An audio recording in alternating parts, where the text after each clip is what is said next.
Unfortunately दुर्भाग्यवशपूर्ण state की तरफ से कोई था ही नहीं वकील वहाँ। शायद स्टेट की, राज्य की ये मंशा नहीं है कि वो पाबंदी जो है जीएडी डिपार्टमेंट की जो थी 2022 की वो खत्म हो। ये है अनूप जॉर्ज चौधरी, जो मध्य प्रदेश के पूर्व महाधिवक्ता रह चुके हैं और अब इनकी एंट्री मध्य प्रदेश में चल रहे ओबीसी आरक्षण मामले में हो गई है। दरअसल ओबीसी को 27% आरक्षण देने से जुड़े मामले की आज यानी कि 29 जनवरी को सुप्रीम कोर्ट में सुनवाई हुई, लेकिन राज्य सरकार इस मामले को लेकर कितनी सीरियस है, इसका अंदेशा इस बात से लगा लीजिए कि सुनवाई के दौरान राज्य सरकार के वकील सुप्रीम कोर्ट में मौजूद ही नहीं थे। कोर्ट ने जब सुनवाई के लिए बुलाया तब मध्य प्रदेश सरकार की तरफ से एक भी अधिवक्ता मौके पर थे ही नहीं। इस पर सुप्रीम कोर्ट खासा नाराज हुआ और इसे गंभीर आचरण करार दिया। सुप्रीम कोर्ट तक को इस मामले पर खेद प्रकट करना पड़ गया है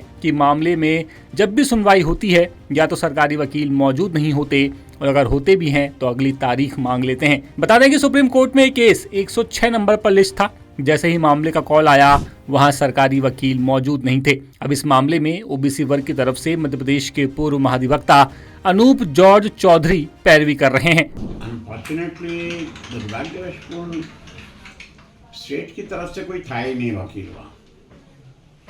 जब हमने बेंच आज सुनने के लिए जरा हिचक रही थी क्योंकि सिर्फ आज के लिए ही वो बेंच थी,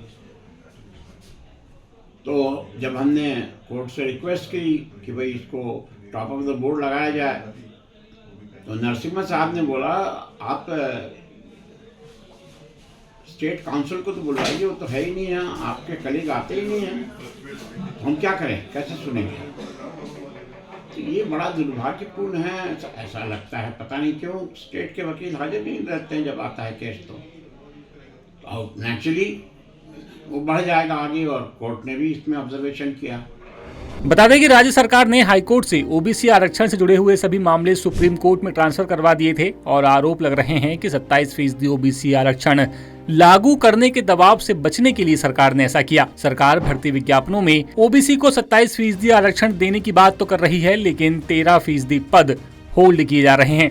दूसरी तरफ सबसे बड़ा सवाल ये भी है कि महाधिवक्ता प्रशांत सिंह और उनका ऑफिस हर वक्त कोर्ट से वक्त मांगते रहते हैं, लेकिन जब सुनवाई की बारी आती है तो गायब हो जाते हैं। 29 जनवरी को भी ऐसा ही हुआ और अब इस मामले की अगली सुनवाई सुप्रीम कोर्ट ने 4 फरवरी तय की है। ओबीसी पक्ष फिर से अंतरिम राहत मांगता रहा कि होल्ड रिजल्ट जारी किए जाएं, लेकिन महज 1 मिनट चली सुनवाई में आगे की तारीख कोर्ट ने दे दी।